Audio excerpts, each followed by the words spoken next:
C'est la première apparition du monstre le plus connu au monde, Godzilla, ou Gojira en japonais.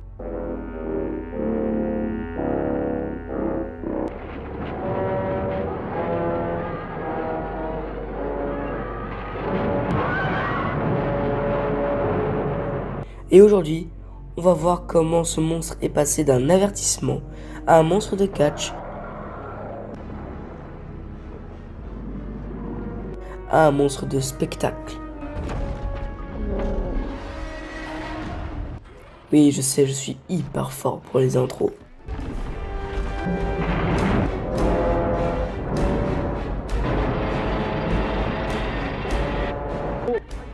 Mais avant d'être une icône, Godzilla était avant tout un avertissement. En 1954, Ishiro Honda crée un monstre, mais surtout un message. Directement inspiré des bombardements de Hiroshima et Nagasaki, Godzilla n'est pas un méchant classique. C'est une conséquence humaine. Un monstre lent, silencieux, inarrêtable. Et surtout, tragique. Mais très vite, tout change. Dans les années 70, Godzilla devient un monstre moche qui se catche avec d'autres monstres moches. Bon, je suis méchant, mais c'est quand même très drôle de voir ce virage de fou furieux qui a pris la licence en même pas quelques années. Il affronte King Ghidorah, s'allie avec Mothra et combat Mega Godzilla.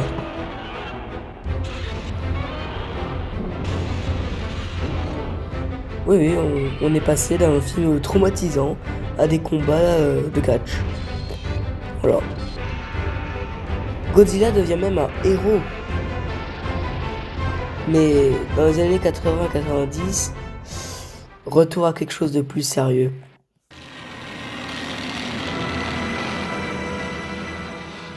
Le monstre redevient dangereux, plus réaliste, plus proche de sa version originale. Et plus chiant aussi.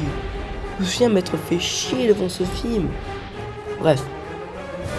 Et puis, en 98, Hollywood tente une version américaine.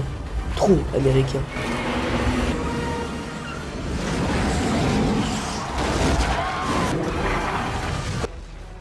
Avec Godzilla de 98.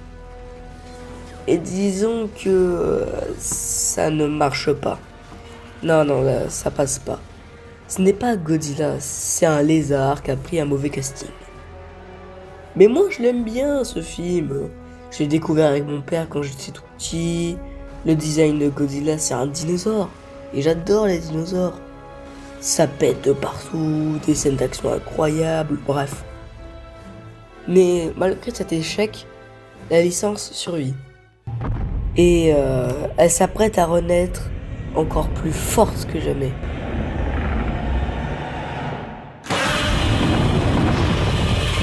Avec Godzilla de 2014, Gareth Edwards relance la licence Godzilla. Et cette fois, les Américains ont compris. Godzilla n'est pas un simple personnage, c'est une force de la nature. Il affronte les Mutos, King Ghidorah, Kong, Shimo, Scar King et encore bien d'autres. Dans des combats gigantesques. Le spectacle est là. Mais aussi le respect du mythe. Enfin, dans les premiers films. Mais le Japon ne reste pas en retrait.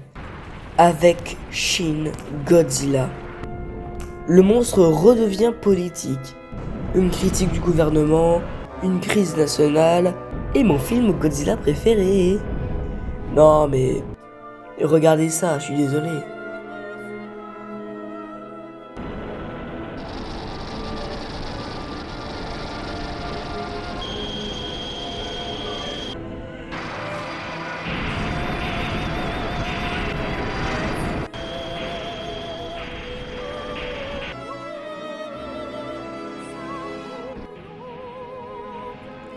Godzilla est incontrôlable.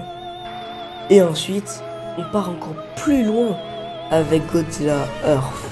Avec mon accent anglais, évidemment incroyable. 300 mètres de haut. Un souffle atomique dévastateur. Et des films Ouais, plutôt moyen, on va dire. Hein. L'humanité a perdu. Ah oui, et en 2021 sort une série mathématique sur Godzilla qui s'appelle Godzilla le point de singularité, qui fait très très mal à la tête. Mais elle est très cool, hein, mais ça fait mal à la tête. Puis arrive 2023, Godzilla Minus One. Et là, retour aux racines. Un Japon détruit, un peuple brisé, un Godzilla terrifiant, sans pitié, sans limite. C'est peut-être la version la plus réussie de Godzilla depuis 1954. Et 2024, Godzilla X Kong de New Empire, avec mon accent anglais toujours incroyable, est un film... comment dire ça c'est un film. Voilà. Non, je déconne. Moi, je l'ai vu au cinéma tout seul et je l'ai adoré. Mais c'est un film de spectacle et rien de plus. C'est un peu dommage, mais c'est comme ça. Et maintenant, le futur. Le Monsterverse continue avec Godzilla X Kong Supernova. Et rien que le trailer me donne envie d'aller le revoir au cinéma. Toujours plus grand, toujours plus spectaculaire. Mais le Japon prépare aussi la suite, appelée Godzilla Minus Zero, dont la bande-annonce est sortie d'ailleurs. Enfin, la bande-annonce. L'extrait de 13 secondes. Et si ça suit la même direction, on pourrait avoir le Godzilla le plus sombre de toute l'histoire. Et aujourd'hui, la licence se porte mieux que jamais. Films, séries, animations, Godzilla est devenu un symbole mondial.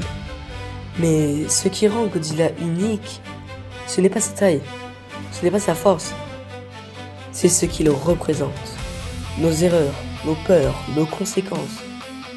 Et tant que l'humanité continuera à jouer avec des forces qu'elle ne comprend pas, Godzilla aura toujours une raison de revenir.